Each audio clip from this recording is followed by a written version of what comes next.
Well, there is an old show business saying that comedians up poles are like buses. Just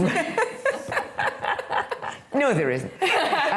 When you've been waiting ages for one, two come along together. Yes, it's the latest thing, and I'd love to see some of the guys try it. Stand-up comedy up a pole. So it's what? Pole up comedy. It's comedy up a pole. Pole comedy. What do you call it? Comedy. Oh, there we go. Stand-up comedy. Comedy. Anyway, did you two know, Jay and Siân? Did you know that you were going to be up here together? No, not at all. Did you really want to go for the other with a pointy instrument because your unique selling point had been completely buggered up by someone else doing the same thing? I think the thing about pole is your demise is completely self-inflicted, so we wouldn't even need to. No. But we were just talking earlier.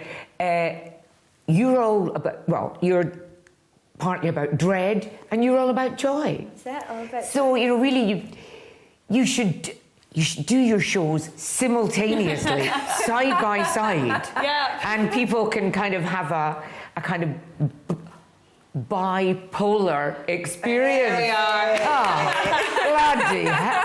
How good, you know. I think I'm very underrated. So you're in existential dread up a pole. Yeah. And you're full of the joys of turning... So I turned 40.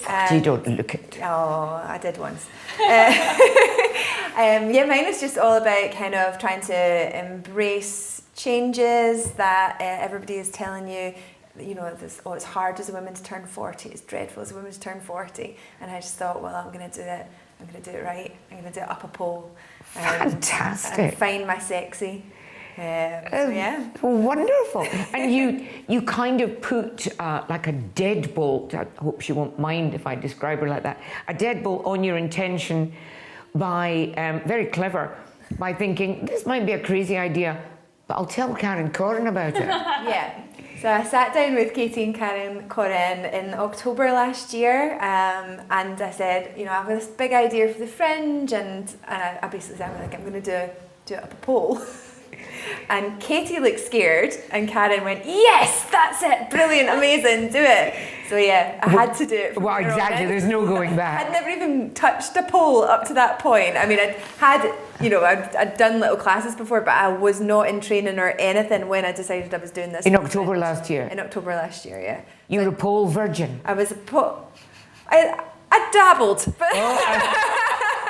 You had a light fingering. I had a light fingering, but also, I'd done a bit. It was very big in the 90s. So in my late teens, early 20s, I'd done a little bit of pole, late 90s, early noughties, but hadn't really touched it. But also that to me seemed like yesterday. So I wasn't figuring in the fact that actually it's 2 decades later and I'm not as spendy as I used to be.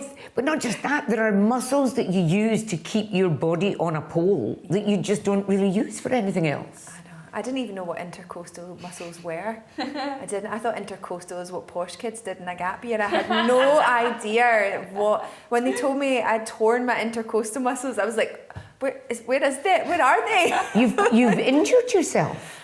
Yeah, so over the course of the last 9 months, I have broken a rib, I've broken toes, I've torn my intercostal muscles. Yeah, I've been through the wars. I've had bruises on top of bruises. The inside of my thighs were black and blue. Whoa. Yeah. Now, you're nodding away, but you're practically professional.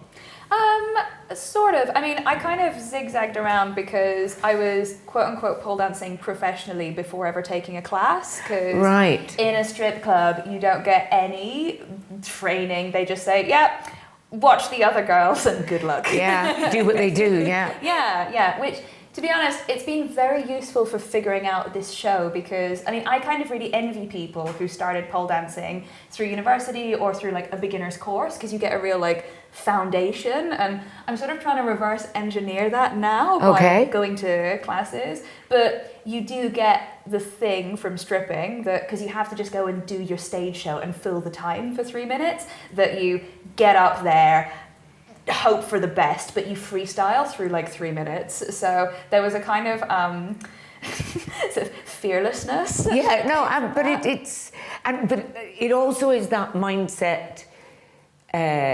When you do something as physically, physiologically exposing as that at the beginning you think, oh shit. I mean, I did a little bit go-go dancing, so you go, oh my god, they're gonna notice the stretch marks. Oh shit, they're gonna notice the flabby bits.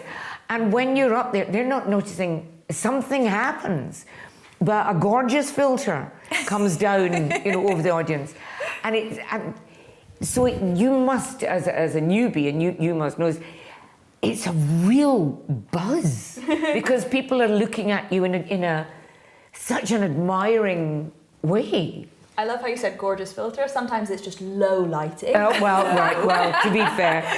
So you were stripping and whatnot before, and this show came out of that? Yeah, well, I've been, I suppose I've been pole dancing for about 6 years, but in a very chaotic, like unstructured way. Like it was like 3 years of on and off stripping, and then I kind of crept into a pole studio, got scared, left, and then I was doing it more intensively over the last 2 years.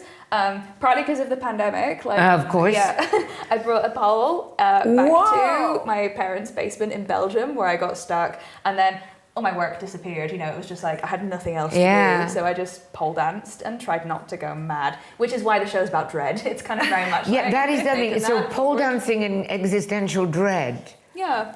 Talk me through the meld there. Yeah, well, we'll figure it out, and it's like, sometimes I think the show is really like silly and playful, and other times I think like, is this just too dark? Am I just like talking through my kind of therapy here? Well, if you are, that's no bad thing. Yeah, I feel that's quite new for comedy actually. Therapy, it's pretty groundbreaking. Up a pole as well. I mean, yeah. Well, there is the thing of like, I mean, I say this in the show, but it's like, it's true. Pole, for my mental health, just general sense of well-being, has been better than anything else. So I wanted, honestly, in a very like earnest way, to just show that to people, to be like, hi, this has made my life a lot better. But it has kind of like, I feel like I've always tried to do a thing of making a show that's really whimsical, and inevitably the dread just like creeps back in. Yeah. So why not give in to the dark side? Yeah.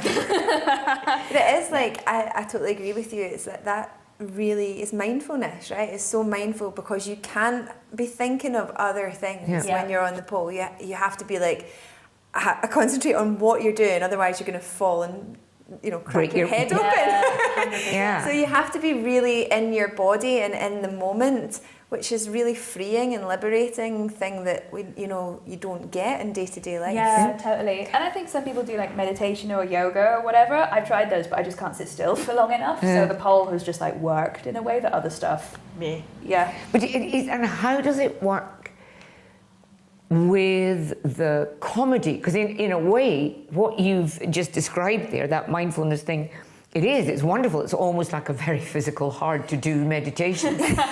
But with stand-up, when you're there, as a stand-up, you're going, here comes this next joke. Oh, he hasn't enjoyed it. This, oh, wow, right. Oh, that didn't go over well. Maybe we'll do this. And maybe you can't do all that self-editing and checking the audience constantly. That is part of keeping all the balls of a stand-up routine in the air. So does that make the comedy of it more difficult? I'm honestly dying to know what Jay thinks about this. I think, well, the way that I'm doing my show is very much, I'm telling the story of the journey that I've been on, and then doing separate bits on the pole. So they flow very well together, but I'm not up a pole trying to tell a joke at the same time. I don't know if you are. Yeah, with variable success. I I'm still being very funny at the pole, but it is very based on callbacks and lots of things that come out in the movement and in the dance that I've spoken about. So the audience actually have to be very switched on. They have to go. Good luck with that in Edinburgh. What time is your show on? I'm 6:20, so they shouldn't be too drunk. It's a good time. It's like, you know, just they might be a bit hungry if they've not had their tea yet, so they're like. Yeah, but they're not going to be Morockless. No, they're not. Well, hopefully. Sometimes on a Saturday, you know, it can be like. You never know. But yeah, I think I've kind of tried to use the stories to inform the movement. You're getting a bit clever in your old age, aren't you? Well, you know, I've got to compete with all these TikTokers. I come up with something. That's true. I mean, is that a pressure? Oh, absolutely. Like, I think, you know, I've been doing this now for nearly 20 years. And it used to just be, I mean, you just stood, you told your jokes, people laughed, great. Yep. Now you have to have a following, you've got to be, you know, kind of have all this media clips. And for me, I'll be totally honest, I do the clips thing because you've got to now. But I always find that, again, if you're filming something for going out on TikTok or whatever it is, you're never fully in the moment. You're never given to that audience. And for me, comedy's always been, it's for the people in the room at that time. And you can actually see comedians when something now goes, you know, maybe there's like a heckle or something mad happens. You can see them going, oh, this is going to be great. This is going to be great. This is going to go viral. You can see the click in their brain and it completely changes the way that they relate to the audience. And so for me, I wanted to do something that was going to help me compete with that, but also was very much about the people in the room at that time. Because that's who you're doing it for. You're doing it for the people that have paid the money to see you in that moment. Absolutely. I mean, they're not for the freebies. And it's I'm going to get philosophical now. I hope neither of you minds. But it is a similarity between stand-up and something like stripping or pole dancing. There is a viscerality. There's a feeling that you get when you're there in a strip club and it's a real woman, or, you know, on a real pole, and you know, it's a different feeling than on a screen. Yeah, and I think I hadn't even thought about the number of workplaces that comics have to work in at the moment. You're kind of like, oh, I've got to write my TikTok material, I've got to write my tweet. It's like you kind of can't cover all the bases at once. I think that there's a lot of similarities between stand-up routines and pole routines, and a lot of it is the being in the room with people, but also some kind of basics of, I really think there's a pole equivalent of like, start with your best joke in a routine. Well, there's also the thing of, you know, what stripping really helps you with is often you'll be there and people don't want you there and they don't want to be watching, which is very useful for a lot of previewing.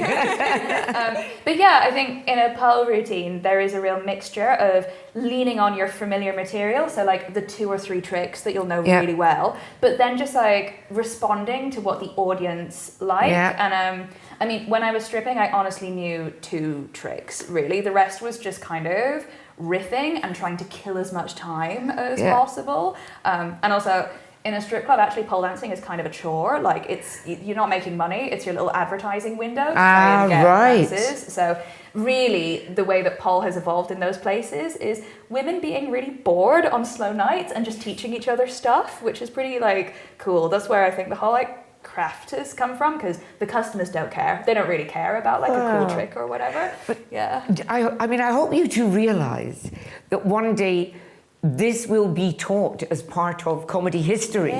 You know, when these 2 amazing pioneering women. Hi, grad students. Good luck. Yeah, exactly. Yeah, absolutely. So where and what? So you're at 6. I'm at 6:20 at the Gilded Balloon TVIT in the Sportsman's. With Karen keeping a beady eye to make sure you're not slacking.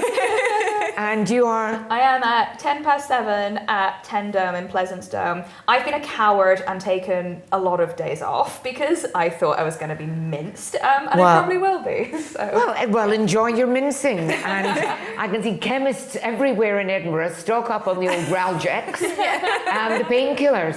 Thank you so much. Thank you. Oh, I want to come and see this. Yay.